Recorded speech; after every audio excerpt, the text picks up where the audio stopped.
This is a mecha from an ancient civilization, the Abyssal. It can punch through 100 meters of steel plate in just 3 seconds, but despite its immense power, the Abyssal has an impenetrable rejection mechanism.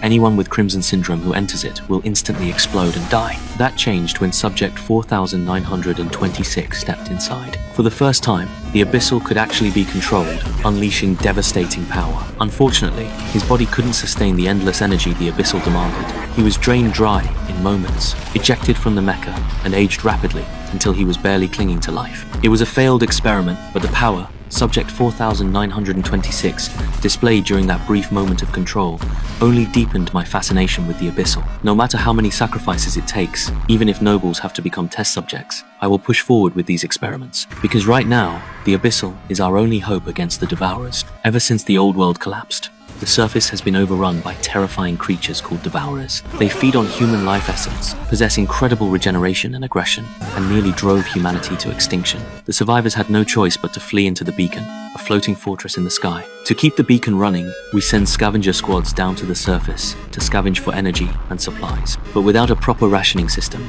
our current resources would never sustain the beacon for long. The crisis was already creeping toward the beacon. Because the beacon hovers in place, countless Devourers had piled up beneath it, forming a mountain of beasts trying to take over the entire fortress. When the first serpent hound shot out its tongue and latched onto the bottom launcher, a deadly bridge of monsters suddenly took shape. Devourers swarmed up the metal mesh in waves. After multiple rounds of combat, our defense forces suffered massive casualties, but still couldn't hold back the onslaught from that towering beast mountain.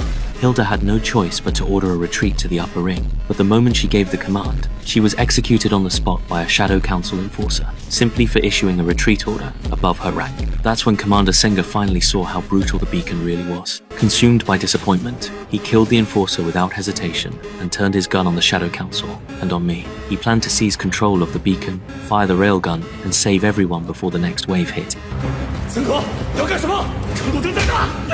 Senga's betrayal caught everyone off guard. To stop more soldiers from dying for nothing and to survive, he walked straight toward me and exposed every dirty job he'd done on my behalf over the years, tearing away my mask of righteousness and revealing the shocking truth. Governor Morgan had never left on any journey. Seeing that I was finished, Senja gave me one chance to activate the Abyssal. He had his men bring out the Abyssal armor and threatened my father's life, forcing me, a Crimson Syndrome patient, to activate it. Somewhere in the depths of my mind, I heard the voice of the Lord of Shadows. I was still certain I was the savior destined to change the world. With unwavering faith, I walked slowly toward the Abyssal, which looked like a gateway to hell. I endured the searing pain of flames as Shadow Council members screamed and died around me. Then I stepped inside the armor. In an instant, everything went silent. I felt like I was back in childhood, standing before the Lord of Shadows again. That ancient face covered in stars filled me with reverence. At his call, I approached him and reached out my hand to receive his blessing. The moment we touched, my entire body transformed. I could now control the Abyssal freely, slaughtering every rebel in sight. Even my soul felt like it had merged with the Lord of Shadows. By the time my sister Jingnan heard the commotion and arrived, the ground was already littered with corpses, but I had been reborn from the flames, fused with the Abyssal.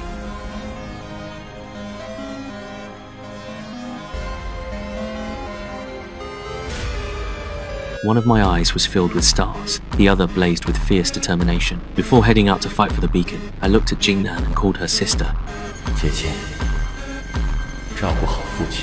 letting slip the emotions I had buried for so long. In that moment, the 3 laws seemed utterly meaningless. But if even the one who created the laws begins to waver, what will become of the 3 laws the beacon has always depended on? Under the twin shadows of the Devourer threat and internal chaos, the beacon's future grows more uncertain by the day. Will order rise from the chaos, or will everything spiral into destruction? No one knows.